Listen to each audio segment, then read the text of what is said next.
Croaky Aisling Fox. I'm laughing. I've never actually used that. Remember, I was like, what's this for? And you're like, to time the podcast. How do you know how long you're in a podcast for? I don't. I just do it. And then, I check sometimes my laptop. Because you're pretty good. You're usually on the money, like, in terms of time. Like 40 minutes. Yeah. I don't know. I just go with the flow. Like a natural internal timer. Well, welcome back to the studio. Thank you. How does it feel to be on that side of the table? Really weird. It actually feels weird talking to you like this. I feel really weird now as well. I don't know how many podcasts I've done. I own the studio, but to have James back there and you sitting on that side, I'm like, this is a bit weird. It's like a weird dream. It is like a weird dream. Yeah, it's a bit weird. But welcome back anyway. Thank you. How was your ski holiday? Brilliant. Yeah. Very good. I'm very refreshed, but also you're tired. But good tired. Good tired. Yeah. Again, first world problems. Yeah. So anybody who doesn't know you, which is probably nobody, because if they follow the page, they've seen you pop up on the page. You've got your own podcast, Spilling the Tea. If you don't know Aisling's story, we did an episode before. How long ago was that episode? Ooh, that would have been January 2022. 2022. Yeah, the start of last year. Yeah, and that sparked off. Because that's when you convinced me to come in. You're like, would you ever do a podcast? And I was like, I've no time. Did I convince you? Yeah, because I was like, I'd love to, but I physically Did I don't. give it a hard sell? But you were like, I'll do everything for you, which you do.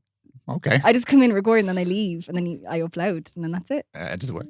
Yes. Yeah, excellent. Yeah. So if anyone's listening.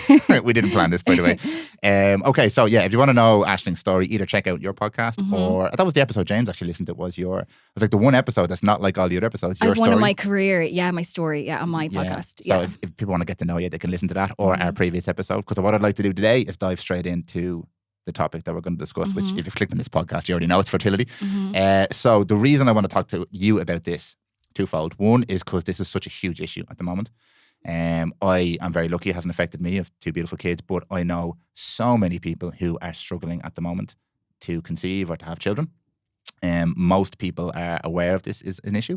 And number two, you are the go-to for me anyway with this kind of topic on kind of fertility, female, male health, all this kind of stuff. So that's why I'd like you to give us a little bit of a masterclass today in fertility. So I have a bit of a structure here, but you know me. It's probably I'm just going to put this over here. The pair of us in it. Yeah, there's two of us in it. So strap yourself in, guys. The timer means nothing to me. This is just for show. But to get people started, everyone has heard the word fertility, but might not necessarily know what does that mean in terms of a human and the body. So would you mind giving me your kind of fertility 101? What is fertility? What does it mean? I suppose fertility is the ability to reproduce. I think you can see two sides of it. Like I often talk about ovulation, not just for making babies. And that's kind of a big issue with the medical professional at the moment, that like a girl goes in who maybe could be early teens, late teens, not having a period, and they're told, actually, you don't want babies, it's fine. And they get put on birth control, which, I'm very against because it doesn't actually fix the why. Why is this happening? So in one sense, that can be fertility. But then what we're going to talk about today is, I think, the ability to reproduce, actually to have children. For women, is your cycle regular? Are you having a lot of hormonal issues? Are you ovulating? For men, what's your sperm quality like? That's a huge, how do you have enough, like what your hormones like, high stress, testosterone levels. There's a lot in it we're going to unpack today, but that's probably it in a nutshell. And why do you think people don't like to talk about this? Because they don't.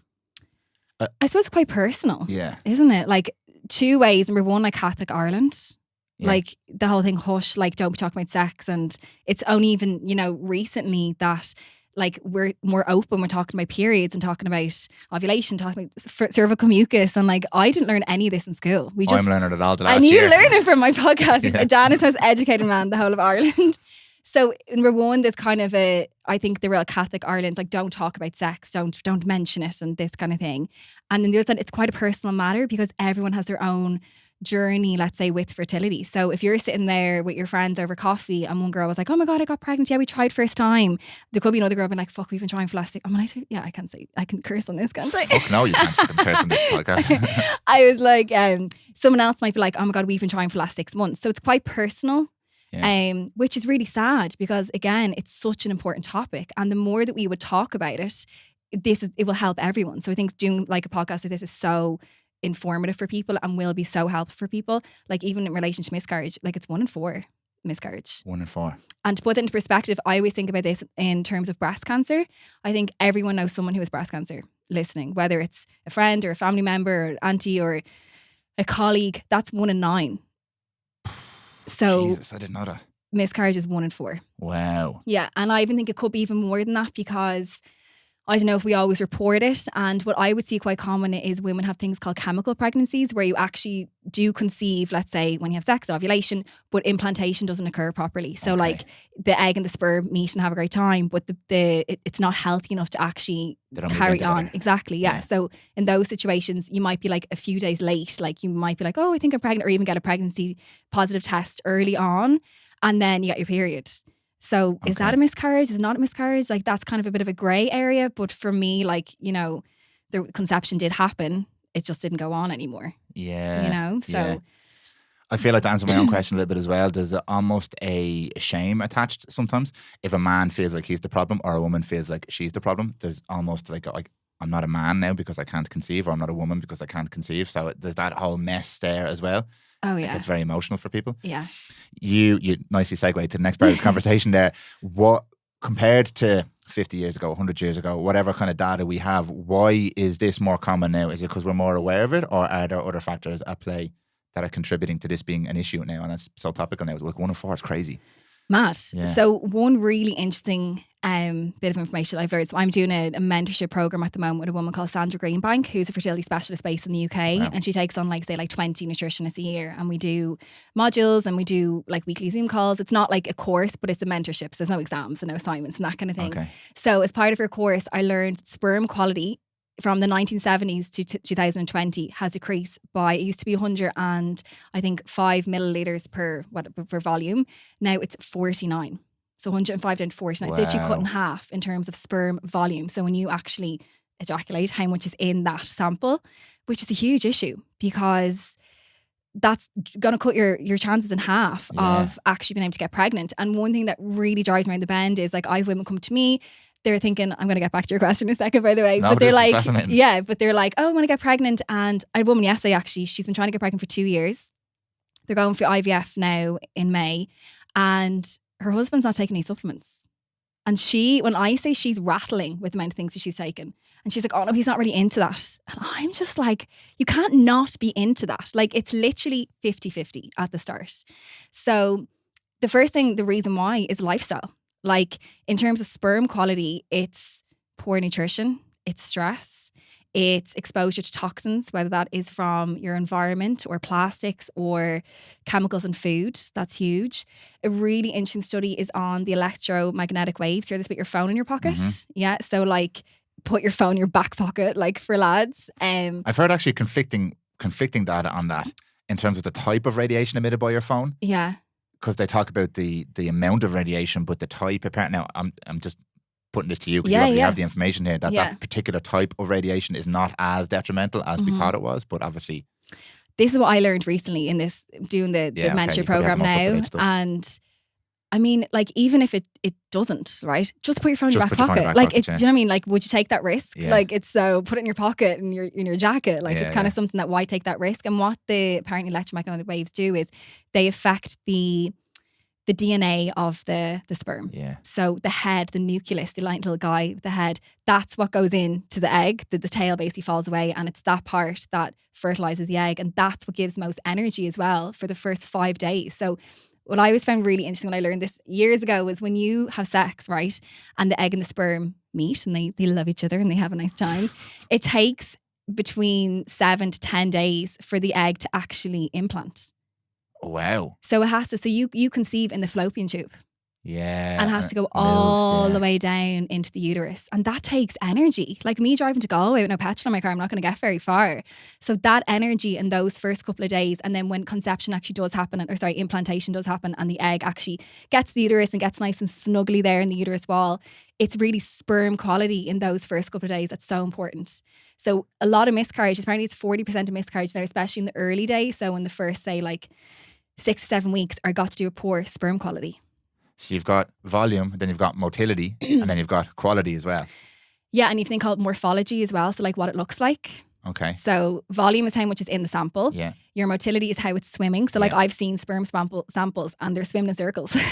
they don't know where they're going. Like, so I'm like, no GPS. That's an issue. Like, you know what I mean? If that you have sex, they don't know what way to go. They're going out the wrong. Maybe they do need the phone closed down for Google Maps. Yeah, exactly. So you have morphology then is what it looks like. So sometimes you'll see sperm and they have like two heads on them, or their tails are short or whatever. Like they don't look proper. Volume, concentration. Concentration time. So volume is how much like liquid is there. Concentration, how much per mil. Yeah. And then you have the morphology and you have motility, and then then you have DNA fragmentation. That's kind of something that's not as widely checked, but my fertility clients who are struggling, I will definitely go get them checked. That it's looking at literally the DNA, like is there oxidative damage being caused to the sperm, and in that sense, like you obviously look at all the factors we're talking about today. Yeah, that is crazy, and that's just Mm-hmm. on the male side. That's just on the male side. And that's obviously really common with men not wanting to get checked and either not wanting to find out the problems with them, or just I'm just not into it. Like it's not don't realise how important, how much impact there's there. We use there's basically a product that I have in the clinic now. It's called this brand called Exceed, Exceed, and it's an at-home sperm analysis kit, right? And it's so techy. Like I'm like, this is so designed for lads. Like it's really like so you can link it to, or even tell people to go onto my shop and you can scroll down and see what it looks like, or even go onto their Instagram. So it's Exceed, and it's done with like an app on your phone, and literally like you come in the sample, like you have the sample, and you use your phone, because phones are so good now at like zoom to zoom in, and you can literally see the sperm floating around. It is. And does it give you, obviously because we're not experts, does it give you feedback on like what's good and what's not good? So that's the thing. The app is unbelievable then. So it only does volume, motility, and what's the other one? Concentration. So it doesn't check morphology and doesn't check DNA fragmentation. But this, I think it's a really good tool to have. Like if you and your partner are like, okay, let's try and get pregnant, I'm always like, give yourself a minimum 3 months. It takes 70 days. That's all, 70 days for sperm to basically regenerate. Like lads, it's such little time. Like for women, it's about 120 days for your eggs to actually develop, and then we're pregnant for 9 months, and then we have to like whatever breastfeed if that's what you want to do and look after a child. That lads have such little effort to put in. Like be healthy for 70 days, and it's mad the difference that you can do in literally like one sperm cycle. So my clients were kind of in there being like, okay, tell me what I need to do. Like we've no fertility issues yet. I'm like, go and get your bloods done, make sure everything is optimal, and do the sperm analysis. You know what I mean? Yeah. And the app, like I said, is really good that if you do have poor concentration or poor motility, it will give you like supplements and foods and did you know this and did you know that and this kind of thing. How much is the test? €90. Oh, it's a no-brainer really, isn't it? And even €90, you don't have to go into the doctor. You can do it like in the comfort of your own home. Well, most of it is the embarrassment of having to go and do that. 100%. Yeah. So the way it works is you have to abstain. Abstain. Abstain. No fap. For 3 days. 3 days. Yeah, I remember. So that's 80% of the audience gone straight away. Like absolutely 3 days. My poor husband, I got him to be the guinea pig. Now in fairness, he's like, "What do you want me to do?" I'm like, honestly, of all the things I've gotten you to do over the years, this is definitely not one of the worst ones. I'm like, do you know what I mean? Which is so funny. But he was like, "What? 3 days?" I'm like, "You're not an animal." Like, do you know what I mean? He's like, "Actually, yeah, in theory." He's like, "That's actually grand." But you do your sample on day 1 after abstaining for 3 days, and then you have to do another one 3 days later. So the €90 gets 2. So it's 3 days? There's 2 tests in that. So you have to do them back, 2 in a row, but 3 days in between. Okay. Do you know what I mean? And that will get you a proper picture. And you abstain both 3 days? Yeah. Okay, yeah. So 6 days really. Yeah. Come on, let's be honest with the audience here. You're grand. Yeah. But like that €90, and then it's kind of, again, it's a good little marker because you could do the test. If something's off, do the 70 days. You could recheck it again. And then if there's still issues, then potentially go to your doctor and you could do like the more detailed sperm analysis test if that's what you want to do. But it is embarrassing. And it's like most lads won't take supplements, let alone go into the doctor and, do their business in a cup in the waiting room. Like, do you know what I mean? Yeah. Do you have male clients? Do you ever get male clients? You do have male clients? Yeah. Okay. So you see this quite often, do you? Yeah, like my main thing with males would be skin issues. Okay. Psoriasis is massive with males, and sperm quality. Really? Yeah. That figure you mentioned there was interesting because the figure I would have been familiar with, not from a fertility issue, from a hormonal issue, was testosterone, and it's the old 50-50-50. Over the last 50 years, if you measure a man at 50, his testosterone has dropped 50%, and it's kind of a general enough thing, but we're down to half, pretty much what we were 50 years ago, and it kind of links in with... Yeah, so you need testosterone to make sperm. Yeah, and like we would say the same things, it's lifestyle, the same things from a testosterone point of view, so it's all interlinked, but it's really, really interesting. Yeah. And like obviously affecting quality of life and all is important, but when it comes to literally reproducing, which is one of our, I suppose it's controversial, one of our main purposes here, but not even. I think main purpose and what we're designed to do are 2 different things. So just, you don't have to do it. You don't have to do it. But you should be able to do it. Yeah.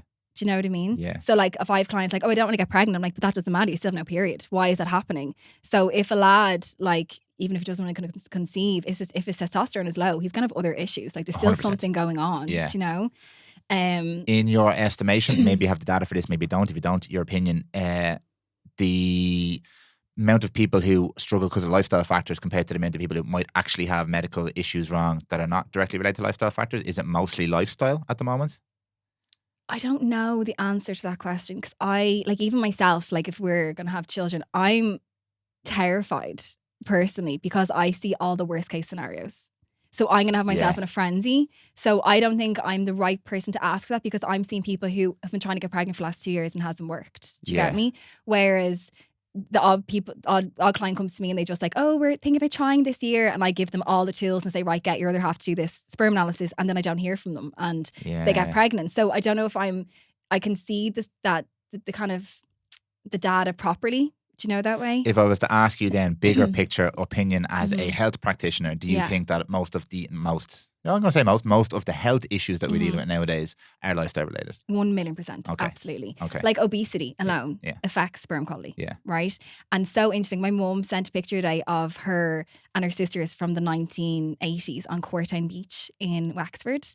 And there's like everyone love Courtown, yeah. Love Courtown. Any like 90s kids, we're all like we're in Courtown. We were raised in Courtown during the summer. With the crazy golf. Yeah. Pirates Cove. Oh, Pirates Cove. Yeah. But we all were like, oh my God, not one single person in that picture is overweight. Not one. And there's probably say like 60 or 70 people in the background and her sisters. And if you did that now on Courtown Beach, is gone now. But like Portmarnock Beach on a sunny day, the level, it's massive obesity at the moment, and it really, really impacts hormones both from a male and female perspective. Thinking what you asked me a few minutes ago, I think a lot of fertility issues are actually linked with male issues because maybe again it's just the clients that I'm seeing, but like I would have worked with women who came to me say last year, we fixed their hormones, they feel amazing, now they're like, Ash, I feel great, I want to get pregnant, what's next? It hasn't happened for me yet. And we've been going through everything, I'm like, no, you're doing this, you're doing that, you're doing this.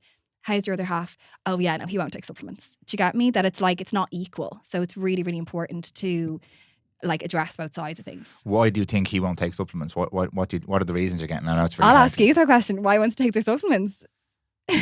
I feel like maybe we don't understand how much the importance of it. I feel like we maybe think we have one job, and when the job's done, the job's done. Yeah. I don't think we understand. Like I didn't even know what you explain, how deep it went with those 5 different factors. It was like sperm quality and motility, maybe. Yeah. I didn't know how much more involved it was. And you're saying literally 50-50. I don't think we understand how much we have to do with your that role, process. isn't it? Yeah. And I'll speak for myself and maybe my peers, I won't speak for every man, but I feel like taking care of myself is not really a priority for me most of the time. Yeah. I'm different now because I worked in the health industry, and now I know there's a direct link between my output for my business and my input in my health. But I'm maybe an outlier in that. Yeah. The vast majority of men that I know don't really care that much unless there's a direct outcome. If they're an athlete, they'll take supplements to get better. If they want to look buff, they'll take whey protein and creatine to get bigger. But apart from that, they're not taking their vitamins. They're not going for the walks. They're not really taking care of themselves. I suppose, it is interesting that with women, like if I give them supplements, change your diet, they're like, oh my God, my boobs weren't sore this month. This is working, right? Yeah. But for lads, generally, like let's say their energy is fine and they're not particularly overweight and you're just taking supplements because you want to improve sperm quality and they're not seeing a reward from that. It might be like, well, what's the point? I'm grand. Like, lads are quite slow to do things unless they're literally dying, I think, a lot of the time. Yeah, and I'll go back to, I think it's just ignorance. I don't think we even know what we could potentially feel like, because I'm very aware now. I worked with Salmon in the clinic and the testosterone side of things and all that kind of stuff, and it was revolutionary seeing the change in men. I never had this issue, but seeing the change in men with low testosterone, they're different people. Yeah. And the realization in their head going, I thought I was a 7, I was a 2. I thought that was normal.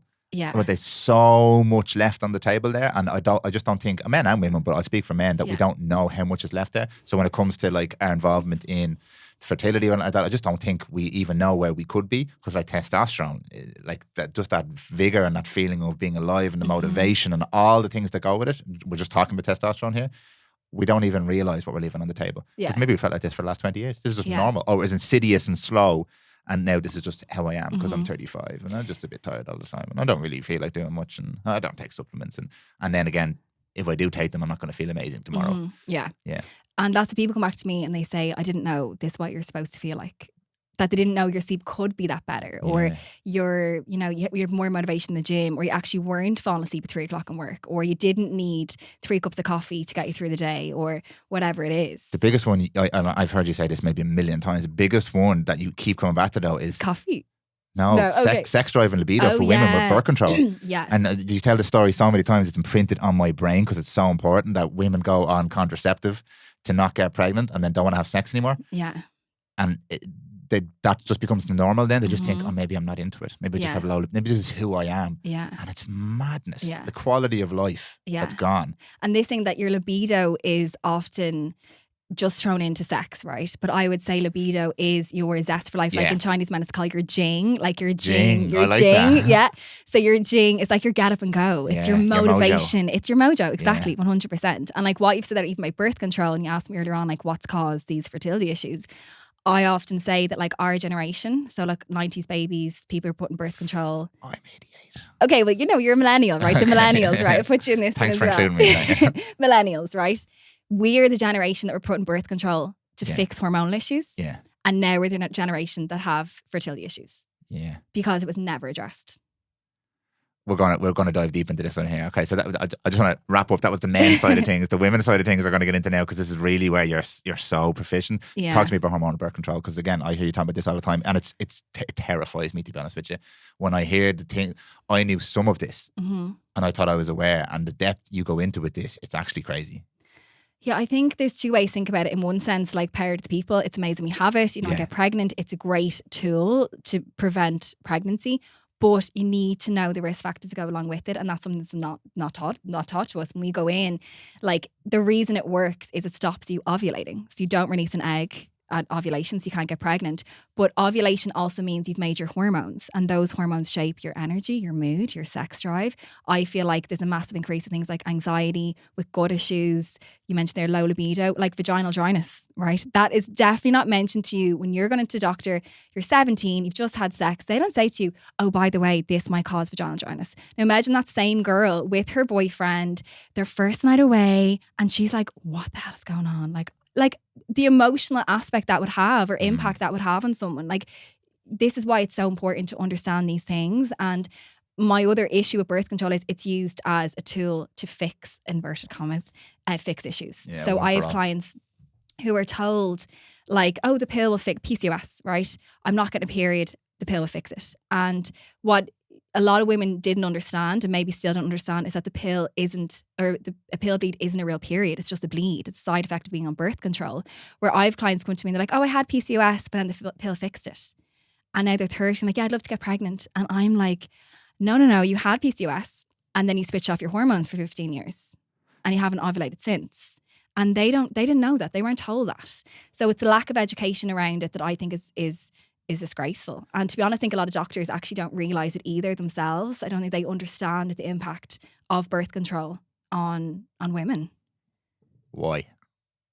I don't know. Lack of education around it. Yeah, which is mental when it's so highly prescribed. you think at this point, like how long are we into hormonal birth control? Is it 20 years, 25 years? More? Yeah, like what, like 70s, 80s? Yeah. You think what age do you get? The 80s? 70s you went to? I'm a late 80s baby.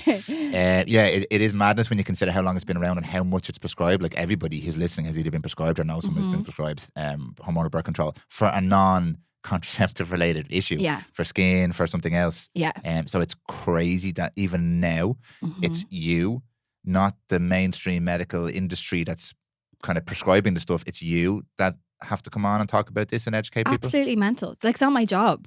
I shouldn't have to do this. Like, and it shouldn't be us versus them either. No, like I feel always so bad for, like, let's say GPs, right? You walk into your GP, you had to leave work yesterday because your periods were so heavy, right? And you're sitting there and all of a sudden there's blood dripping down your leg, right? This happens to women, right? And they have to go home early, and the same thing happened last month. And you're in your doctor and you're crying and you're like, what can I do? I can't live my life like this.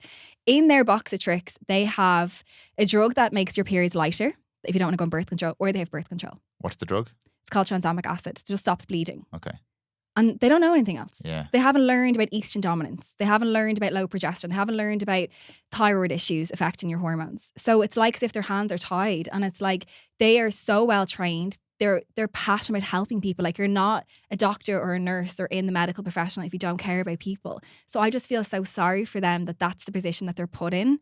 Like, and this is why this conversation is so important, because it's hopefully then you'll find a doctor that's open to this conversation. And I'm seeing it more and more. Like, I've had clients now come to me who've been diagnosed things like hypothalamic amenorrhea, which is loss of cycle from stress, right? No amount of birth control will fix it. That's either like low body weight, not eating enough, high stress from your environment, or over exercising, or emotional stress. So you could put them on birth control. They could be on it for 10 years and never address their lifestyle factors, and it'll just still be there when they come off it. Whereas now I'm seeing more doctors say, no, you have to increase your calories, you have to do this, you have to do that. And they're kind of reluctant to put people on birth control, which is good. Which is really, really good, yeah. It still doesn't mean that they're getting the training. These doctors, in my experience, are taking it on themselves to kind of go outside the bounds of their traditional training, because it's not there in the curriculum, if you want to call it the curriculum. And when I was working in the clinic as well, it was really, really clear to me that people still rely too much on the doctor to fix all of their problems. And I find when you take responsibility for some of that yourself, you have a really good relationship with your doctor then, because they know themselves they don't have the toolbox. And I'm the same as you. Like, I talk about this quite a lot, and I always want to make sure that I don't sound like I'm doctor bashing here. No, yeah, I'm I'm going to the doctor if I get sick, and we should free the doctors up from all this lifestyle stuff to deal with the people who are ill and who are sick, and to do what they were trained to do. But for that to happen, we as individuals have to take responsibility. And that's why I think it's amazing what you do. And it's why that's why I got into this whole thing, was to be able to facilitate these kind of conversations. Because I used to hear this in like dark little rooms with people like this telling me these things, that this is possible. You can take these herbs, you can do this. Yeah. But no one wanted to challenge the system or the doctor. And it's not about challenging the system. It's just about taking a bit more responsibility. Exactly. And empowering yourself. Yeah. So talk to me about the female fertility issues then. What would be the kind of the standard stuff, the really common stuff that you would see? It's probably different levels. Number one, if you're not ovulating, right? So if women have really long cycles, let's say they're getting a period once every 50 days, that's going to be a factor, because there's only 6 days of the whole month you can get pregnant, first of all. Okay, let's not go further than that, because I was wondering when you're going to bring that one up. You're waiting. Like, it's like a bingo card. When I was in there, you said that. I was like, I literally turned around on my feet. I was like, excuse me? You have 2 kids. How do you not know this? I didn't. You were just told. You're like, Dan, you need to come home.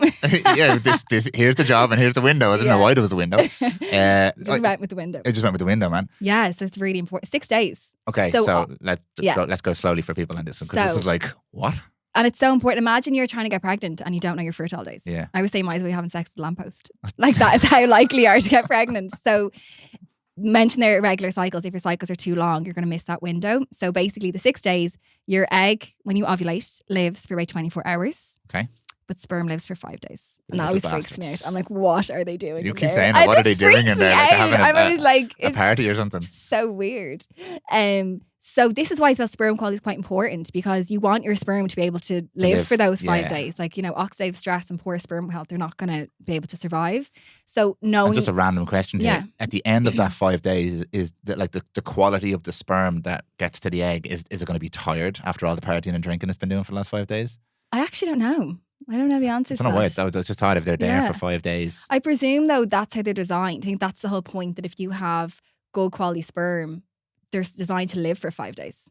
Okay. Do you get me? So if they don't have oxidative stress, if their motility is good, if their morphology is good, if they don't have DNA fragmentation, they should be able to survive those 5 days. Like, people have gotten pregnant by having sex on day 9 and that's it, and not around ovulation. Okay, yeah. Do you get me?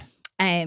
So knowing those 6 days is so important. I have a clients going to IVF and I've asked them, like, what day do you ovulate? And they don't know. It has never been sat down and asked. Like, madness. Imagine. Like, so that's the first factor. If you have really long cycles, really regular cycles, you might miss that window. The biggest misconception around getting pregnant or ovulation is we were taught in school it's day 14 of your cycle. Yes. Right? But day 14 only makes sense if you have a 28-day cycle. Okay. So once you ovulate, you have to get a period within 14 days.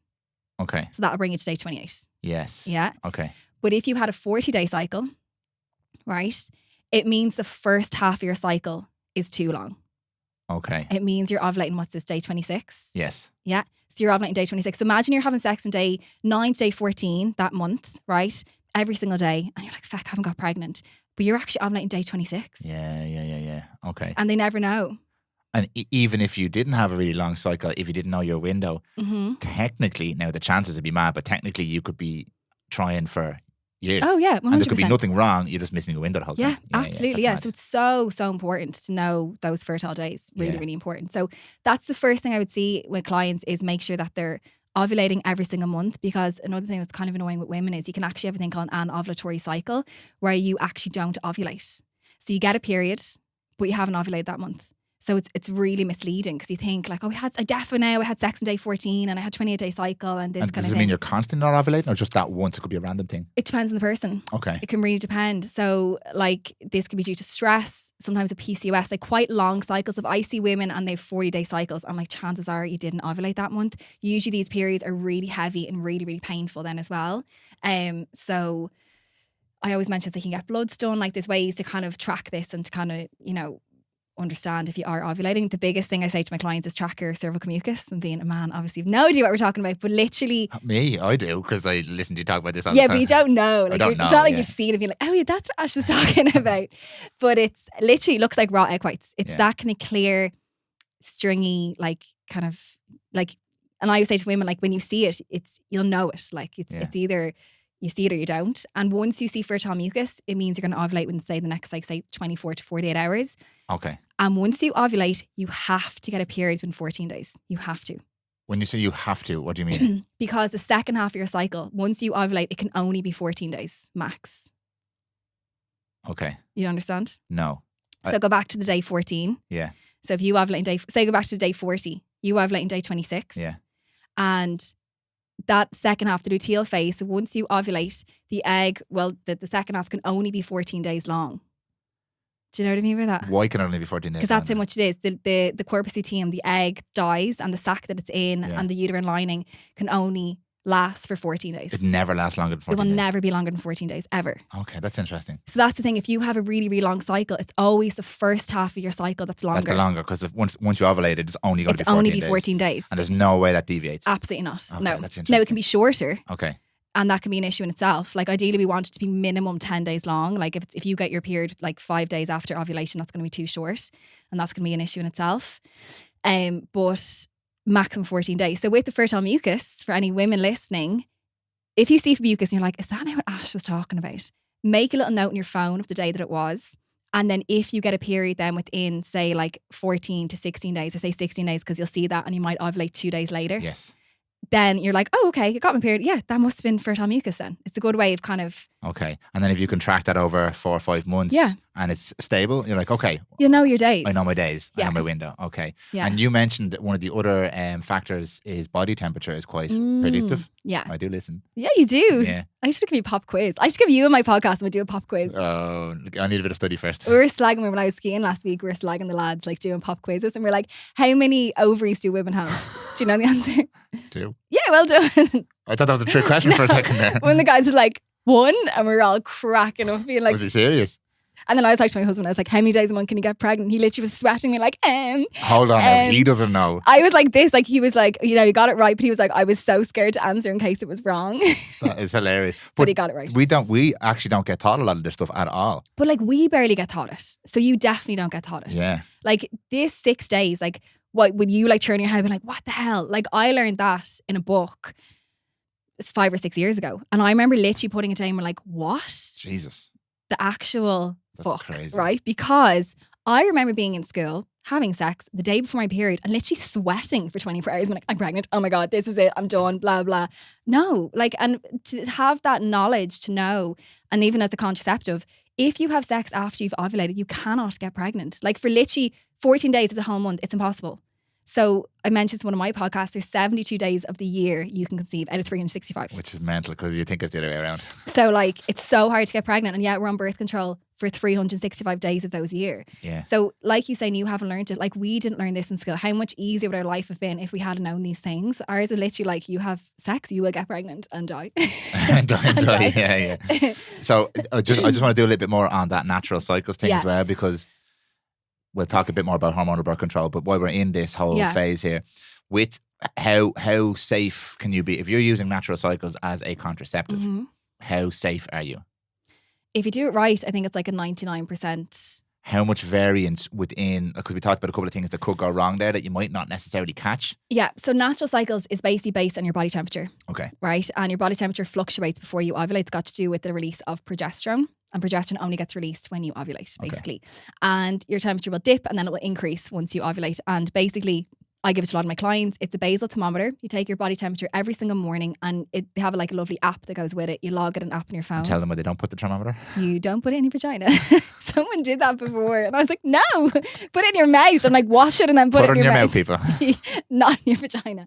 So so basically you log the temperature and app on your phone. When you download the app, you can decide either to plan a pregnancy or you can prevent a pregnancy. So it is used as a contraceptive and it's very effective. The only kind of caveat sometimes is it can be affected by alcohol or a change in sleep routine. So if you work nights, if you're a shift worker, or if you're partying in your 20s and you're out 3 nights a week drinking, it's probably not the best thing for you.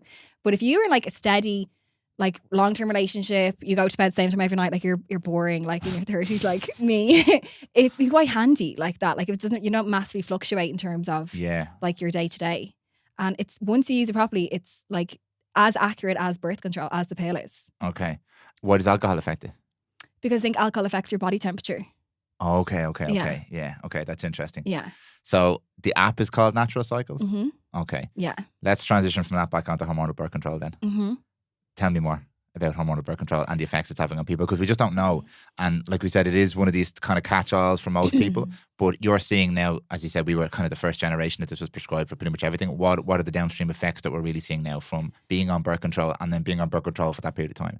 Yeah. So first of all, in terms of nutrient depletion. Yeah. So and we're talking about the pill here, by the way, for people that keep saying hormonal birth control. But well, we're talking about the more most people will know, but obviously there's other, even the pill, the implant, the Marina coil, the Cleana coil. The only one the Cleana coil? It's just a smaller version of the Marina coil. Okay. The only one I'm not talking about is the copper coil. Yeah. Because that's non-hormonal. That's a spermicidal, isn't it?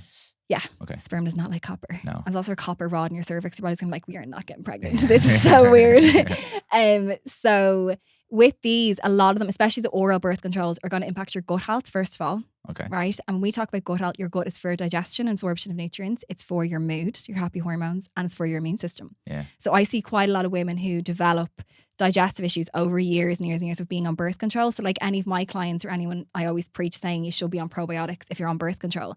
You're taking a steroid drug, fire with fire, fire with water kind of thing, that if you're going to be depleting your gut health every day, make sure to be replacing what's been lost. Lack of B vitamins is so significant as well with the birth control, and B vitamins are for anxiety, they're for energy, they're for mood. So imagine me and you have the same level of stress today. We woke up in the morning and I have 50 B vitamins and you have 100. Who's going to have the better day? Do you know what I mean? Yeah, obviously me. Yeah, exactly. So most people, a girl even today, and she's really, really bad anxiety and she's on birth control the last 3 years. Her anxiety's got significantly worse since being on it. And I explained to her about the B vitamins. I'm like, you need to supplement because you're not absorbing it from your food or even, basically from diet, or your body's excreting more than it would be. Right? So lack of nutrients is one side. And then the other issue of birth control is masking symptoms, like I said. So in 2 ways. Number one, the woman who went in with irregular cycles and now their periods are fixed, inverted commas, they might come off the pill to get pregnant. And this issue, our generation are such planners, literally everything's in the calendar. So you're like, okay, we'll get pregnant in June. So by the following March at my friend's wedding, our parents can come and mind the baby and blah, blah. It does not work like that. Okay. So I say to my clients, give yourself 12 months before you even want to start trying to actually, it might take 12 months for your period to come back, especially if you're someone who had hormonal issues beforehand. Yeah. The other issue of being on birth control is your period, I always say, is like your monthly report card, okay? So it's your body's way of checking in and being like, oh yeah, love what you're doing this month, or are you for real, you little bitch, basically, right? And me skiing last week, I know my period's going to be so bad next week because I drank every day for a week and I didn't eat a vegetable, and but that makes sense. I can kind of be like, okay, I deserve this, that kind of way. But the problem is when you're on birth control, you don't get those cues. So I see quite a lot women who might be a little bit underweight and over exercising and not eating enough carbs, and they come off the pill and they don't get their period back. And they're saying, well, it was fine when I was in my teens. I never had any issues. But if they hadn't been on birth control, they may have lost their period 8 months ago. Yeah. And when they lost it, they would have okay, what the hell's going on here? And it would have made them react sooner, where now it's been suppressed. You're not really getting those cues from your body. Yeah. And that's going to be an issue. It's going to be a massive issue, yeah. And it goes back to like just that natural kind of rhythm as well. And I know it can start to sound woo-woo, but it's all there. All the signs you need are there pretty much, but we start to cover them up. And the scary thing is, because not just in this realm, but you mentioned it there, like anxiety and stuff like that starts to increase when you start to take exogenous stuff like this. And then you go to the doctor because you've got anxiety or you're feeling a bit down, and they give you something else, and then that something else is going to have other side down. So you end up on this train of constantly just patching over cracks. But every time you patch over a crack, you're using something that creates another crack. Yeah. So people don't actually know how they're feeling.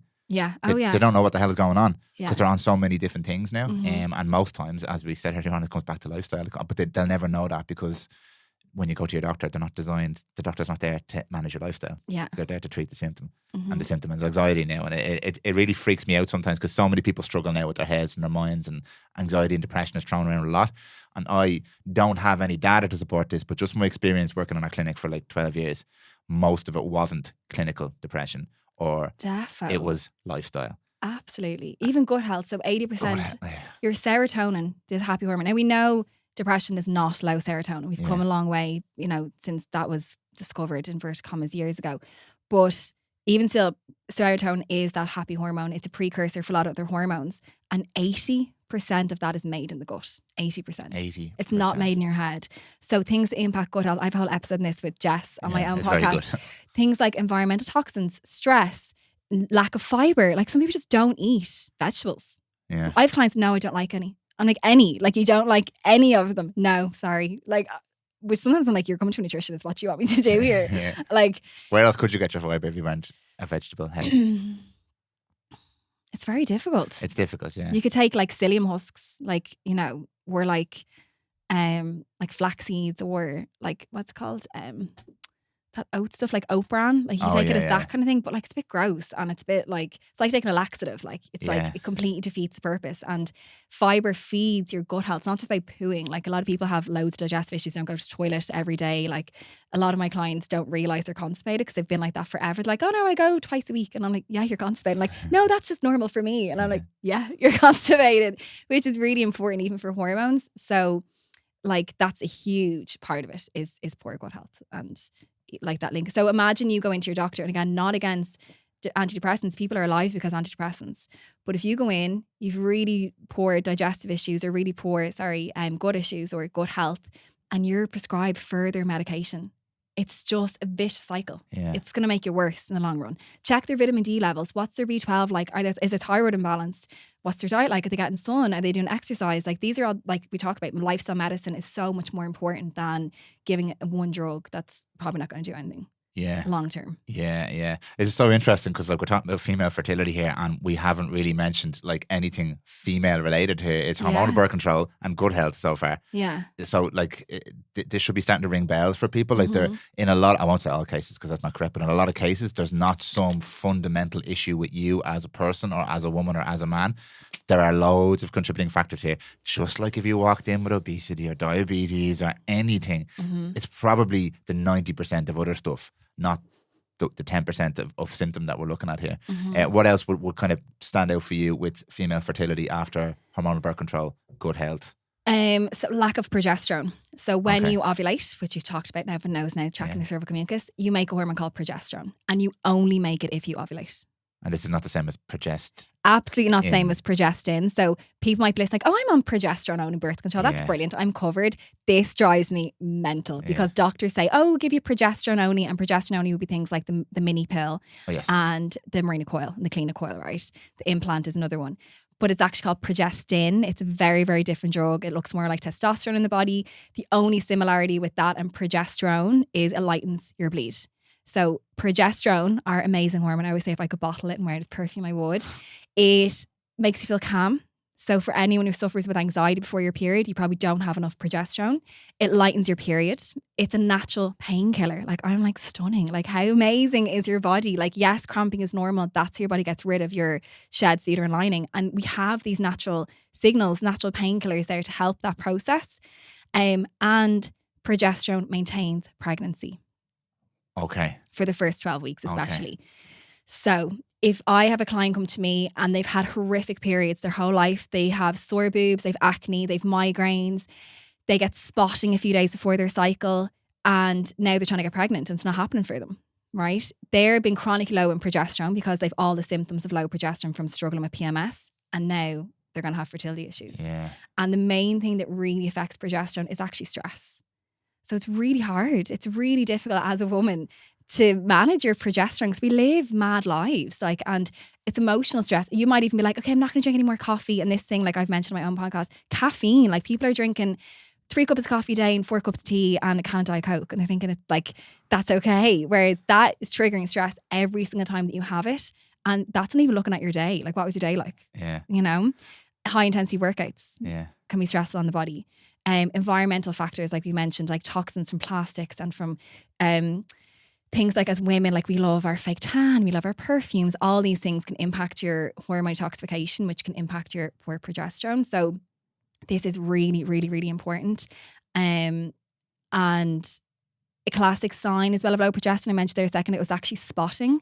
So the way I kind of describe progesterone sometimes declines is, imagine I have 2 hands holding onto my period on day 14, right? Progesterone gets made and you want to get all the way down, say to day 28. And this is obviously just for the 28-day cycle, right? But you want to ideally have those 14 days. And when progesterone runs out, I let go, I get my period. Now, if you are getting your period, say day 21, day 22, right? That's a short cycle. That means you're running out of progesterone too soon. Okay. So if progesterone is designed to like hold everything in, you can have early miscarriage then when you're lacking in progesterone. Okay. Does that make sense? Yeah. So a lot of women who've had a few miscarriages would take like progesterone suppositories, or like my client yesterday is going to be getting a progesterone injection. Okay. Because at least like even the medical professional understand progesterone is so important for fertility. But the problem is they don't look at why progesterone is low. You come in, like that girl I saw came in to me yesterday. She was having 3 cans of Coke Zero a day. She goes to bed at 12:30, 1 because she's not tired, but she has her last can of Coke at 11:30. I'm like, she doesn't have breakfast. She lives on sugar. She's been trying to get pregnant for a couple of years. You're describing the average person, by the way, now. But how frustrating. She's been to so many specialists. And they haven't looked at that. And I'm like, and now she's on progesterone injection. She's like, oh, last time she went to IVF a few years. Sorry, she's actually trying to get pregnant for, actually I'm not going to say just in case she listens. Okay. But a long time. And I'm like, how has she gotten this? She's had 2 rounds of IVF already, right? So I'm like, how has she gotten this far? And she's been taking progesterone injections in the past and no one has ever asked her, what's your stress levels like? Do you have much caffeine in your diet? What's your thyroid like? Like no one ever looked at those things. I asked her for standard bloods, B12, iron, thyroid. She hadn't had them. She hadn't got them done. So I sent her off to get them. I saw her in February and I saw her yesterday for a follow-up. So we kind of had a very short window. Her B12 was like 320. Her vitamin D was 33, which is actually just disgraceful. Like vitamin D, it's so important for fertility because it acts on like an antioxidant in the body. So if we're talking about like sperm damage and those kind of things, vitamin D is really, really important for this. And even for mood and serotonin, all that kind of links back in together. So I want my clients minimum like 100 for vitamin D for fertility. She has 33 and she's been getting pregnant for the last years. Like it's just so infuriating. Like she's been to loads of different fertility clinics and no one's ever flagged that for her. So this is my question on fertility clinics and IVF and stuff like that. Mm-hmm. How can you call yourself a fertility clinic when you're not looking at the fundamental factors that make up fertility? Are you fertile? You're fertile. When I think of the word fertile, I think of like a fertile field. Mm-hmm. And it's been watered and fed and it's lush and swaying in the wind. And it's that's what I think of. And it has all the ingredients it needs. It's not the after bit. So like the IVF. If you're having IVF and you're spending money on IVF and you're going through these procedures and ignoring the fertility part of it, like it fails quite regularly, doesn't it? It's not absolutely, it's absolutely bananas. It's madness. But it's failing for the same reason that you can't get pregnant. Yeah, in a lot of cases. Yeah. So like, let's have a look at the actual underlying issues. Because what IVF, from my experience, I might be wrong, depending on maybe someone's listening. My clinic was brilliant. You go in, you're like, I can't get pregnant. I'm not ovulating, and they give you fertility drugs to make you ovulate. And then what are the fertility drugs? Like Clomid is one. Clomid is a drug that stimulates ovulation, and letrozole is another one. Okay, so they're not like boosting the levels of the things that you need. They're just like forcing ovulation. They're triggering, yeah, exactly. They're fake drugs. We want to get an egg here. Exactly. Yeah. You get the egg retrieval. Now, your eggs might not be healthy. Do you know what I mean? Like you need to have healthy eggs. Like again, where's your partner when you're getting this egg? If it's over at McDonald's. And if you get an egg, you know? yeah, it's actually fact, yeah. And if you get an egg, but the problem is with the male, you're using the sperm that still is struggling to do the job. Yeah. and the poor woman has gone through this procedure. Yeah. So I think in like the case of IVF, I think it's so important to address the root of the problem. Like I don't think they should do fertility drugs for everyone because you haven't looked at why is this not working? Like, do you know that kind of way? Why are you not, like, your body doesn't want you to be pregnant. So you forcing this might not always be the best outcome, you know? Yeah. And my clients who've done well or people I've seen do well with IVF are kind of people who might have done 1 or 2 rounds. And the second time, they're like, okay, feck it, I'm going to do acupuncture. I'm going to go to a nutritionist. And they're on really good supplements and it's different. They didn't just go the first time. They're kind of looking at it from a lifestyle perspective the second time. Yeah. Because they need to take it into their own hands because it didn't work the first time. Oh, for fuck's sake. You know? That's crazy. I really feel for people like that. Oh, Especially if you're under financial strain, you're going through IVF as well. And you want to have a child. It's so destroying. It's absolutely, like, this is what I said earlier. Like, I will freak myself out when we're trying to have a baby because I've seen all the worst case scenarios. Like, I know I'll be up the walls. I will say I'll never read a baby book. I don't want to know anything about having to like raise a child because I know too much already. I'll just wing it when I have to in terms of like the pregnancy and all that. Because I feel like, though, do you not feel like your knowledge and expertise will kind of balance that out? You know, all the bad stuff, but you also are going to be so prepped. But also, I can only imagine the timers on the wall and the thermometers all over the place. But I know all the worst case scenarios. So I'll like, you always think the worst. 100%. Negativity bias, yeah. Definitely. I don't know what my point was saying about clients or, so for people going through it, it's soul destroying, like seeing like your friend is pregnant or like your sister-in-law or like people could be on through for years and years and years with no help, you know. And that's just another cycle of stress on top of your existing stress already because now I can't do it, I'm not good enough, it's comparison syndrome, it's all that kind of stuff. I just want to pull you back to progesterone for a second here because what I found really interesting for a while, you think when I think testosterone as the male hormone of vitality, you think the opposite is estrogen for women, but you talk so much about progesterone. It's both. It's both. Yeah. I know that. When you said progesterone being low is a major issue with fertility, I think most people immediately would jump to because it's the way we're conditioned. What can I take to boost my progesterone? But is it more about reducing the factors that are suppressing your progesterone? 100%. So stress. It's stress. It's stress. Yeah. Like I rarely talk about, eat these foods or like you could eat. So like cruciferous vegetables and foods like high in magnesium can help with progesterone. Yeah. If you're having 10 coffees a day, your leafy greens is not going to get very far. Do you know that way? And the beauty of female hormones is you won't make progesterone without estrogen. So estrogen makes you ovulate. Okay. So they go hand in hand together. As much as I'm like, oh my God, progesterone's amazing. Women who are low in estrogen don't ovulate. They just don't. So it's really like synergistic. You have to have both together. That's so interesting. Yeah. Because like men, when you hear low testosterone, like, what can I take for that? It's like, stop stressing yourself out, man. Yeah. I literally did an episode of Robbie, James is here as well, on the 7 types of stress. It was so interesting because it's going to link really nicely with this. Robbie Bennett from the ISI.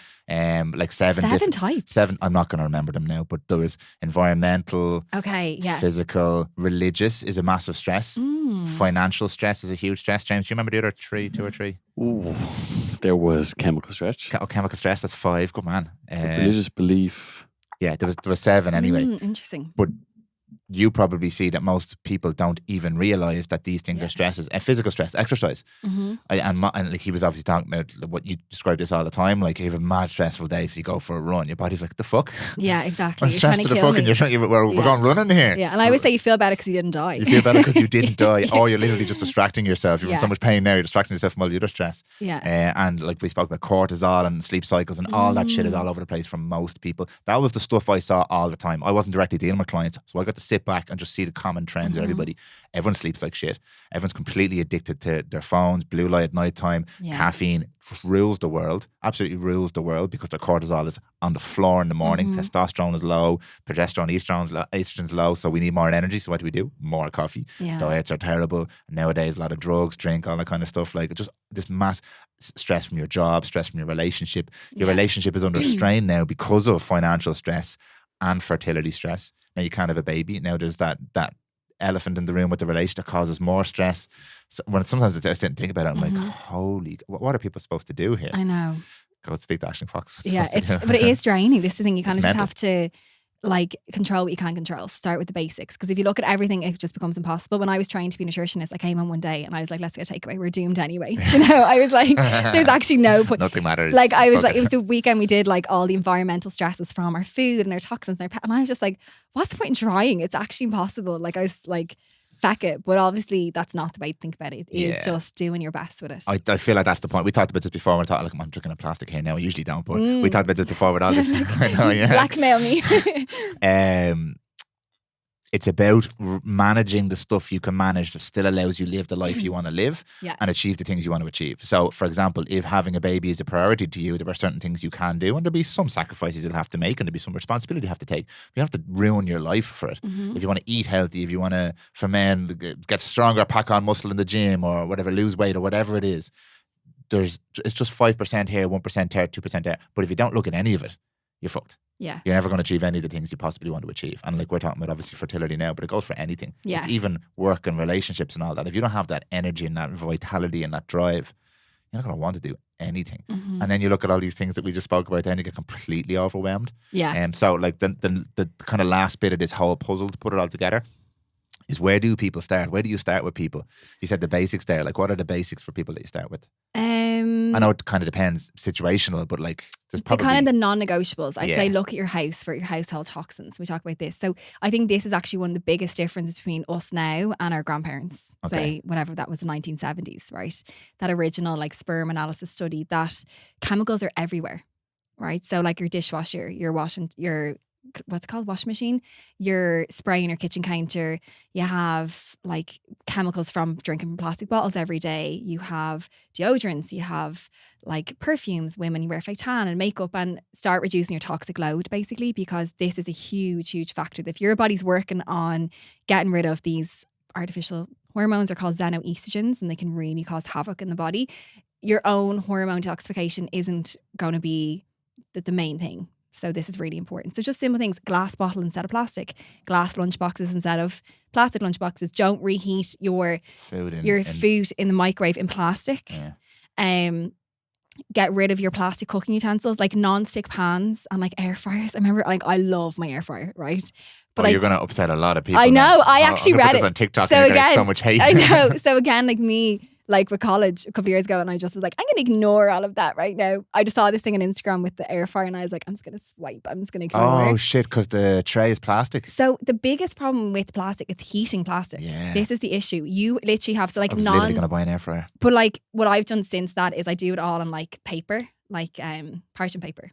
Oh, you put it in parchment paper and put it in the air fryer. It's not touching the plastic, right? You're cheating.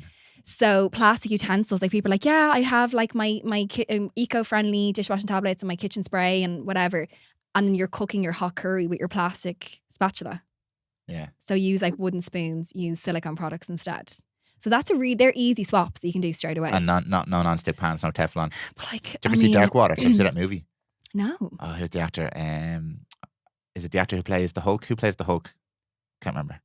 Which Hulks? Remember 10 Hulks? The new one in the Avengers. What's his name? Oh, Mark Ruffalo. Mark Ruffalo. Yeah. Excellent movie called Dark Water. I think it was Teflon. Yeah. Some town in America where the factory was producing Teflon, and the waste products got into the water, and everyone in the town was getting sick. Yeah. Really sick. Yeah, Teflon's really bad. Yeah. But it's so like this one, you have to figure out the happy medium as well. I just bought a cast iron pan, so but then you're gonna have iron excess now. You can do something called, what I learned this the other day, you call it, oh Jesus, I can't remember, but you can use olive oil or like a healthier oil. Oh yeah, and it like it coats it. So you literally baked my pan. You do 5 cycles and you create a non-stick surface, but it does plasticize the oil. But if it's an olive oil, it's supposed to be slightly better for you. And I mean, it's like called seasoning. You season a cast iron pan. There you go. But like weighing things up, that's probably better than your grant. If it's like a bit of olive oil, that's fine. High temperature. Yeah. Do you get me? And again, I know we're making some people get turned off by like how anal this sounds, but it's about a couple of percent here. So if you just don't use plastic. Exactly. This is the thing. You don't have to go home and throw it all your. Yeah. Oh, we got the water filter. Yeah. So I don't usually drink plastic. It's only because I forgot my bottle today. But I'd usually bring a glass bottle of water in now. Yeah, so I'd never drink plastic, and also heating plastic. So like I go mad if I get into like my husband's car and he has a bottle of water on the passenger side. I'm like, you're not drinking this, and he's like, well, I just bought that yesterday. I'm like, no, you can taste the plastic. Taste the plastic. Like it's so bad. So number one, your environment. Look for products that say like phthalate free, silicone free, paraben free. So like natural things that aren't smelly. Like you don't need to smell like coconuts going to work. Like, do you know what I mean? Like, so good, deodorant is a huge one. Deodorant has aluminium in it, right? That's really detrimental on hormones, and it's literally you're putting it where your glands are, like your lymph glands. It is a personal question. Do you use I use wild deodorant, which is now it's natural deodorants. Oh, okay. So you can get natural ones now, and just weigh it up. Like my wedding day, I wore Mitchum that literally you do not sweat. Like you Mitchum. It sounds like something you're short of a boat with. Yeah, do you know Mitchum deodorant? No. It's like tar. Like I could wear it forever. I would never sweat again, right? Because I was like, or if I'm going out a wedding for a day or out all day, Yeah, it's I'll like a put on day a here and Mitchum. there, Yeah. But day to Put on a day, Mitchum. look for something like that. Like things that you leave on your body, I think is important to kind of keep an eye on. So girls like love like loads of, you're doing hairspray and perfume and your Dove deodorant, and you just like baked yourself in fake tan. It's quite a lot. And oh my God, it's so bad. Nail varnish is really bad for like the shellac, like all women love now. It's not great for fertility. Well, if something that makes your eyes tear when you smell it, you probably shouldn't be wearing it. But like you have to weigh it up. This is what I mean. I know so much. I'll just be up the walls. But just what about polyester clothing? Oh, I don't know that one. Yeah, because I heard that one before. I think it's more what you're washing, like the non-bio versus. Okay. Yeah. Or sorry, it's not non-bio. It's softeners. The comfort. Yeah. Isn't good. Okay. In clothes, and obviously it's on your skin all day. Yeah, that sets my kid's skin off now. Yeah, so it's all those little things. Okay. I know it sounds little. The other thing you can start doing at home is wash your fruit and vegetables. If you can't afford to buy organic, which is obviously like the first level, but like it's so fucking expensive to just buy food now. Wash everything. Pesticides on food. You could wash in like a little bit of apple cider vinegar. Like just come home, fill up the basin, throw all the veg in, few cupfuls of apple cider vinegar, and let that just kind of sit there and then put it in the fridge. I mean, I tell people to do that. Do I do that all the time? Absolutely not. Like, do you know what I mean? In theory, you should, but it's just doing your best with these things. Okay. So is this the kind of the approach for a person who potentially is listening now, who might be planning a child and might be struggling having children? Are these the heavy hitters you go to? It's all these kind of small lifestyle changes? 100%. Okay. Reduce alcohol, reduce smoking, reduce weed if you smoke weed. Because this is what people hate hearing. You do know that. Yeah. Because it's about, this sounds difficult. Fuck, can you just give me the pill? Can you give me something to make it the main better? word there is reduce. So like if you're someone who you open a bottle of wine on Thursday and you have a glass of wine Thursday, Friday, Saturday, Sunday. Yeah. And you're like, I just have one bottle of wine. I would say, I know it sounds mad, and me being like nutritional therapist probably shouldn't say this, but you're actually better off just binge drinking on Saturday than slowly drinking every day, because even one drink affects liver detoxification. So just drink on a Saturday. Like have your bottle of wine on a Saturday and don't drink the other days. Have the full bottle on a Saturday. Just go wild on a Saturday. Or like that, like next time you're out, like just don't go out for the random nights. Like if you're trying to get pregnant, reduce again, like how much, like obviously it's not news to anyone saying don't drink, like, and I'm not saying don't drink because it could take you 9 months to get pregnant. You can't live your life either being so stressed about it, because I think that brings a whole other, I don't know, issue in itself. Yeah. Do you know what I mean? That like people are like, oh no, I can't have enjoyment with my friends. Like alcohol and going out and being with your friends, going for dinner there's so much, if we're talking about depression and stuff, like, you know, your environment and your community is so important. So I don't take that away from people anyway, but just be realistic with yourself. Like if you're going absolutely on a mad one every Saturday and you're trying to get pregnant, it's not happening. Like, I mean, you don't need to listen to this podcast to know that that's probably not ideal. Yeah. You know? Like most people will know most of the things that most of us should be doing to manage most of our health issues, but we don't do a lot of them because I don't know if we understand how much impact that just making these small changes can actually make. Mm-hmm. And back to the point we made earlier, I don't know if most people realize how low they are on that scale of vitality, where they could actually be much, much higher. And it's not about being perfect in my experience, because that's unsustainable. Yeah. It's just about making small changes. Mm-hmm. So someone's trying to, if they're planning to get pregnant, this is what they should start to do. Look at lifestyle. If they are struggling now and they feel like they're in a pretty good place with lifestyle, next step, bloods. Yeah, blood tests.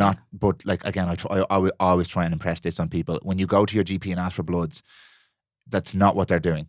They're looking for red flags usually when they test your bloods. So what can we do to make sure that we're getting the right markers checked that we need to get checked? The type of stuff that you would look for. Yeah. So for example, thyroid is a huge one, and early miscarriage is often linked with underactive thyroid with women. But underactive thyroid from a doctor's perspective with this red flag, it might be just above threshold. They don't look at it until it goes up to 4.2, whereas I would consider anything above 2.5 high. That's an absolutely myself included. Actually, I went to my doctor in when was that, September? I didn't have a period in. I did actually. I had an anovulatory cycle in August. I was so stressed. It completely made sense. Went into my doctor. My TSH was 3.8. Okay, so 2.5 is the maximum cutoff for fertility, because the problem is when you get pregnant, the baby can't make its own thyroid hormones; it needs yours. And if TSH is high, it means your body's working extra hard to make. It doesn't have enough. It's overworked. So it's definitely not going to be able to feed exactly. the baby, So it doesn't have enough for you. It's not going to have enough for the baby. And your thyroid hormones affect everything. Like nearly every cell in your body is impacted by thyroid. So it's really, really important. So when I went to my doctor, I kind of went in almost like a recon mission. I was like, what's she going to say here? Like, I was just so bad, but I just wanted to know. I'd hate to see you walking in if I was a doctor on a health like this Oh, little Jesus bitch. Christ, here she comes. But I was obviously real respectful, and like it's again their expertise, and she's like the female doctor. She does like ultrasounds in the GP practice, and I was like, hey, she's gonna know what she's talking about. So I was like, I'm obviously concerned with my TSH levels, and she's like, yeah. So she's like, of course, a little bit too high for fertility. And I was like, yeah, perfect, we're on the same page. And she's like, and how long are you trying to get pregnant? I was like, oh no, we're not trying yet. Like I just obviously want to be proactive. And she's like, to be honest, we wouldn't see this an issue until we've had at least 3 miscarriages. And I literally, she probably just knew by my face. I just was like, what? Like, why would you put a woman through that when you know now that this isn't ideal for fertility? Why just say come back when you've had 3 miscarriages? Like, and I just was like, what the fuck? Like, and I left shaking because she was quite kind of, not like condescending, but like Cavalier. Yeah, and just she's like, well, like, what's the issue? And kind of real like abrupt, and like I almost have to like pep talk my clients, like, no, you're right, go in, say it, because it's sitting there with a white coat and like, you know, the It's whole really authority. intimidating. It's so intimidating. And you're vulnerable when you go in there. Oh my God, so intimidating. And she's like, well, like, what do you want me to do? Like, do you want me to give you a prescription? Like, it was just kind of real, like what, like, you know, challenging me. And I was like, sorry, when she was like, what's the problem though then? Like if you haven't been trying and you haven't had miscarriage. And I was like, well, obviously it's too high. She's like, but it's within range. And I'm like, yeah, but it's obviously too high for like she completely changed her tune then. And I was real kind of like taking it back. And so that was me leaving completely shook. And I know what I'm talking about. So it's really intimidating. Like, and I can see that with clients. So sorry, go back to your question. With bloods, there's optimal levels and then there's within range. And that word within range or normal. Yeah. The word normal. Yeah, my doctor said everything's normal. Yeah. I'm like, what's normal? How do you feel? Shit. Like B12, which is so important for fertility. B12 helps support ovulation, right? Low B12 is 180 and high B12 is say like 800. So what is normal? Such a monstrous range. It's absolutely mad. And I wouldn't want my clients less than 500 for something like this. So it is so hard because as much as I'm saying like go and check your levels, not everyone knows what they're looking at. Do you know that way? So it's like... And for people to know where most of these numbers come from, they're massive epidemiological studies where they just make correlations based on, okay, well, these 100 people have this condition and they also live in this area, so this area must equal this condition. Mm-hmm. It's not necessarily done on, like I know with the testosterone and stuff like that, it's not done on an individual basis. So you could be anywhere in that range. Like I used to look at testosterone, we'd have men literally 1 point above the lowest range and they were normal. Yeah. And these guys were on the floor, couldn't get out of bed in the morning, massive adipose tissue, all sorts of issues, libido issues, everything. And they were fine. Yeah. Fine.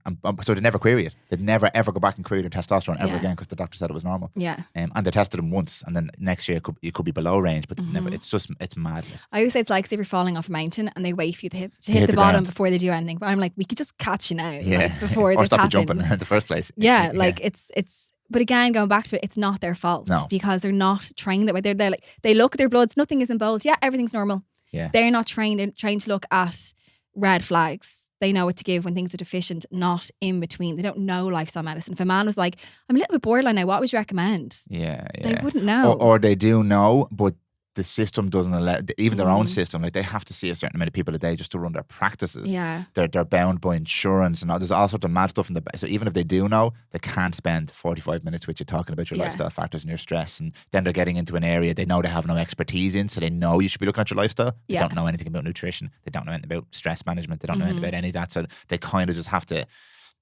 I feel sorry for a lot of doctors, to be honest with you. Yeah, so because they know that there's more they could be doing. Yeah, and they're there because they want to help people. It's not their They literally fault. get into this industry because they want to help people. Yeah.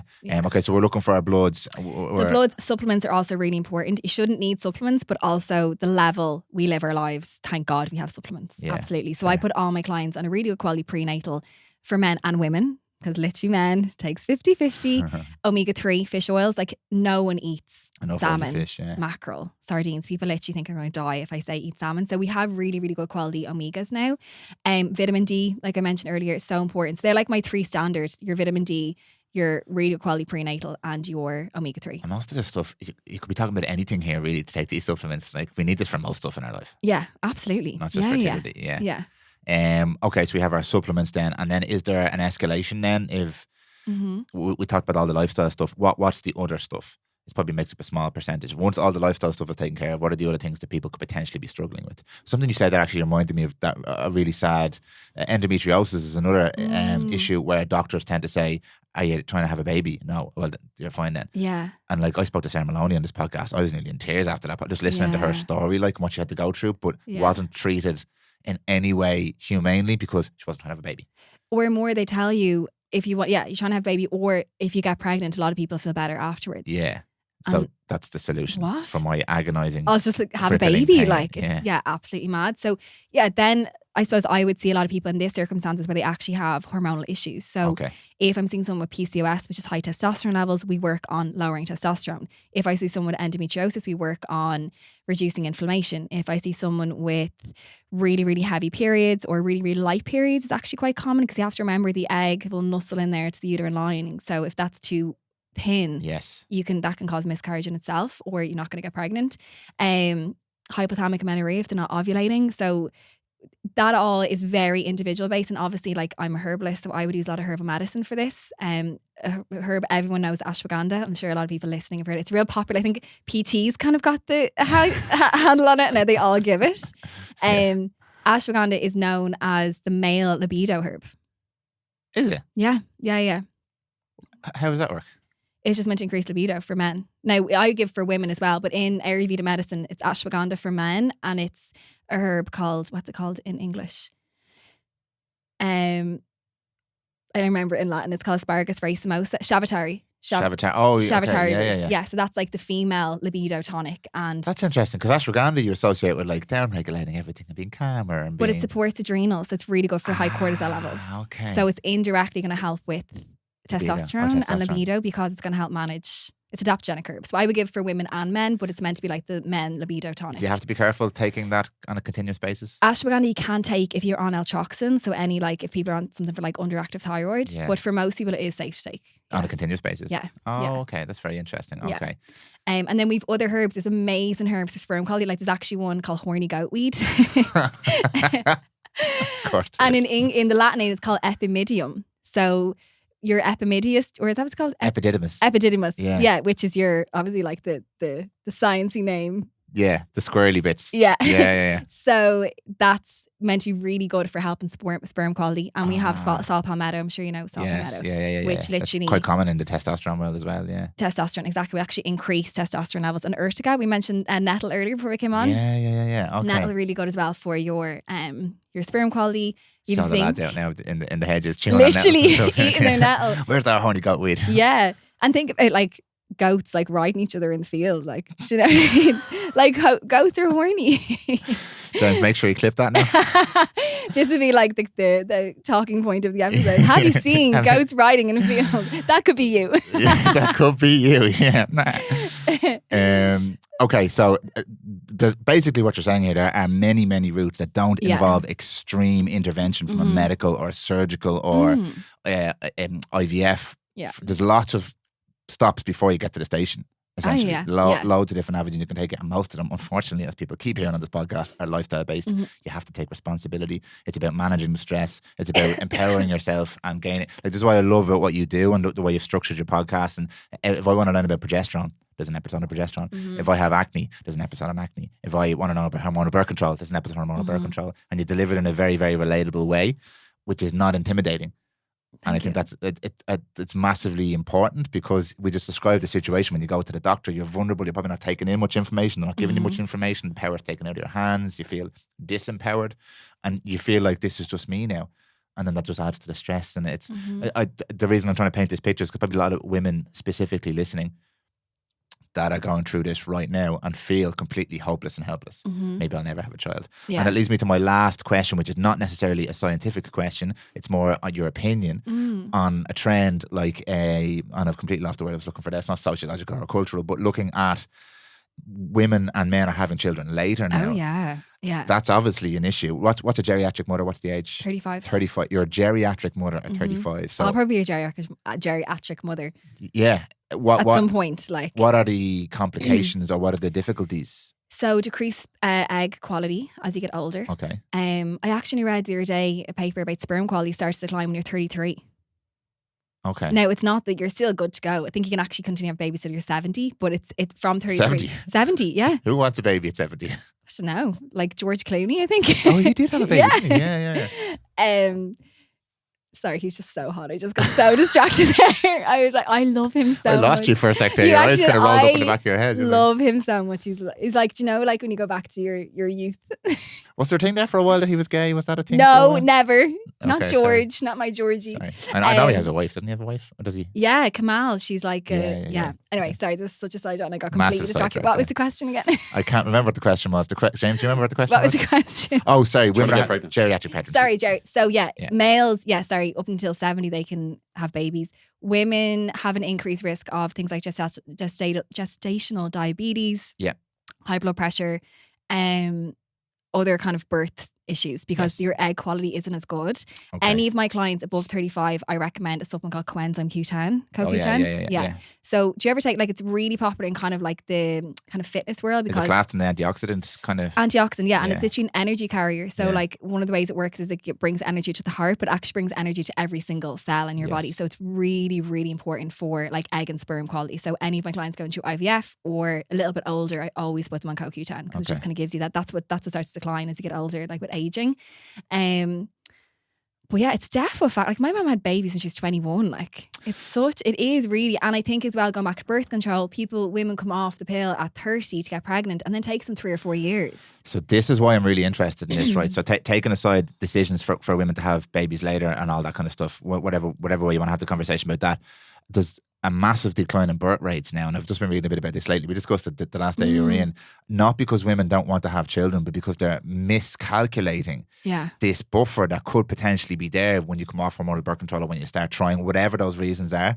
We're waiting now until we're in our 30s thinking I'll still have loads of time, and then Yeah. it could be 35, 36 before you even conceive your first child because of everything we spoke about today. So it's a Yeah. miscalculation. So forget about the whole I don't want kids and then I realize I do want kids. Mm-hmm.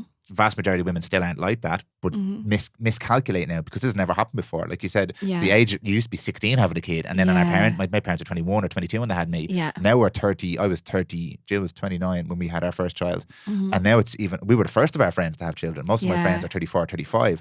And the birth rates are now really rapidly Yeah. declining. And also women and careers, which I'm obviously like Yeah, in you're a that businesswoman. category. But like, when I think of me getting pregnant, my biggest challenge would be stress.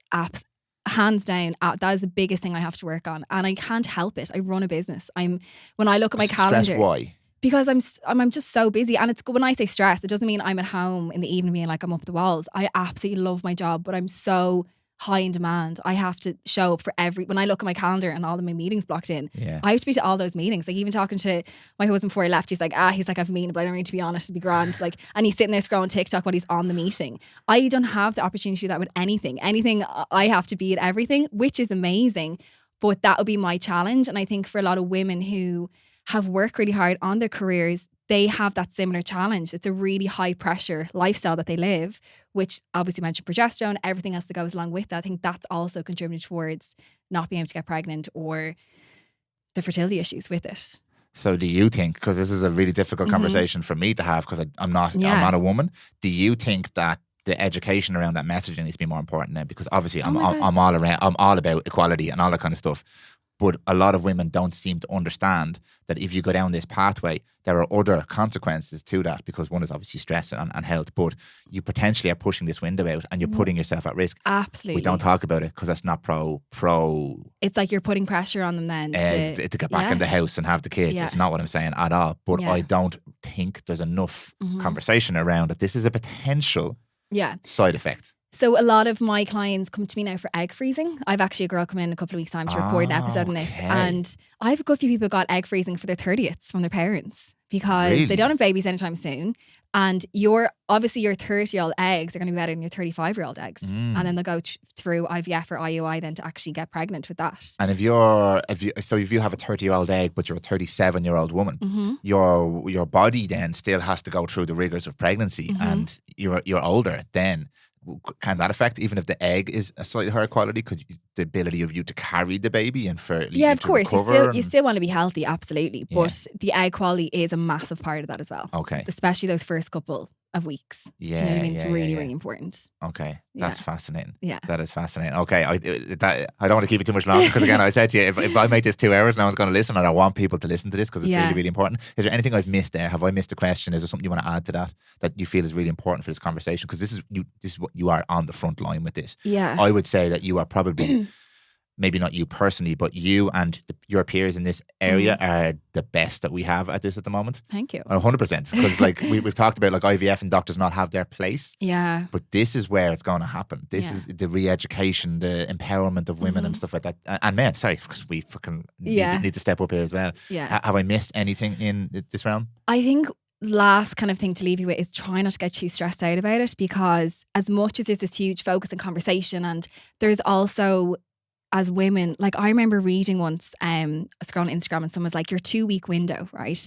Don't do this exercise, make sure to do this, don't eat this food. Like imagine you're trying to get pregnant and you've just come home from your spin class, which you love and it's good for the soul, and you had breakfast and you're like, oh my God, I've done a fucking spin class. Like there's almost too much focus on what you shouldn't be doing as well. Yes. Do you know that way? Like Okay, at the same time, do your best, go with the flow. Like and maybe that's just for me, because obviously everything I consume is probably like my people I follow on Instagram are all like nutritionists and are speaking the same thing as me. But I think also just give yourself enjoy the process. You have a baby because you want to make new life. It's such an amazing thing to do. And I think sometimes people lose that as well along the way, that way. And don't be stressing me like, oh my God, I drank from plastic bottle today. Like I think people get overwhelmed by the amount of stuff. Like it's, give your body what it needs, do your best. Don't be stress. And I think that's why I actually haven't made an episode yet myself on fertility, because I don't want to put out an episode that stresses people out. I need to find like this.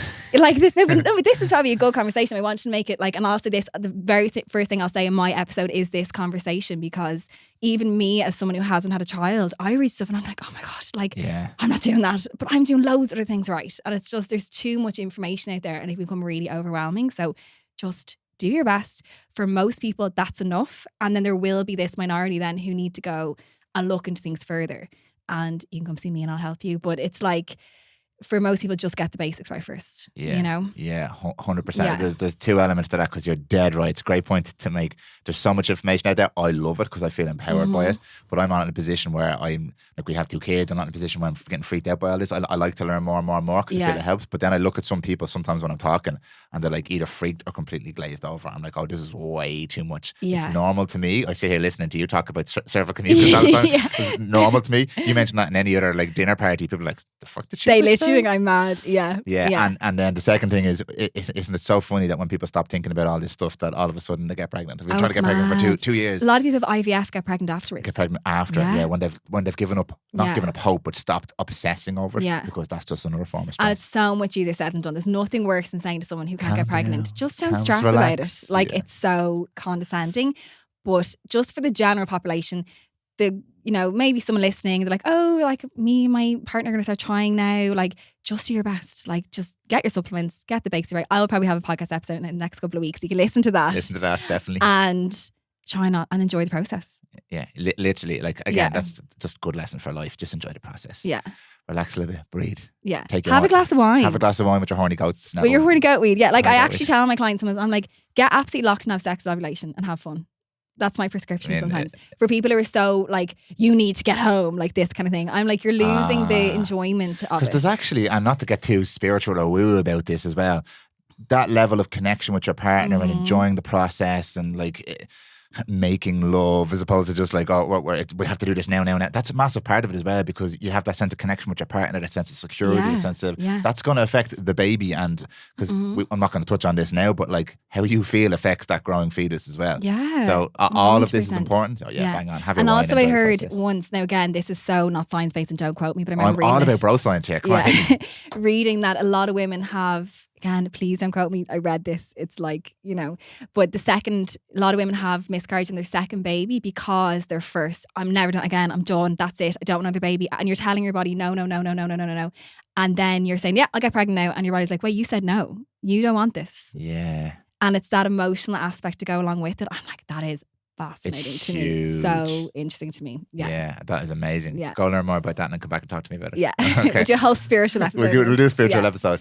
Aisling, thank you so much. Thank It's you. always a pleasure. It's Yeah, a pleasure it's to great listen to the coming podcast. It's a pleasure to have a conversation with you. Where can people find you if they want to find it? I know you're mental busy, but even to listen to the podcast, to consume the content you're putting out, it's unreal of course now as well. Yeah. Where can people find it? So. AOK Nutrition on Instagram. My podcast is Spilling the Tea with AOK Nutrition. I'm Where's that recording this produced? horrible podcast Dingy studio. little- It's awful. Yeah. And yeah, I do have bookings. I actually have another really good. Remember you met Katrina? Katrina's lovely. Unbelievable. So I Yeah, have yeah, yeah. another hormone nutritionist who works with me, Brilliant. and Katrina is amazing. She is She's amazing. absolutely brilliant. So if I'm booked up, you can go see Katrina, because that's the thing. I have such a sense of responsibility with this, because I don't like people want to be seen yesterday when they have fertility issues. Yeah, of course. So hopefully this will give them loads of info they can start working on it. Well, you can start working on it. Yeah. None of this stuff that you just spoken about today is going to hurt. It's going to make your life better Exactly. overall. Yeah. And get you on the pathway. Yeah. Aisling, thank you very much. Thank you for having me. See you soon. Bye.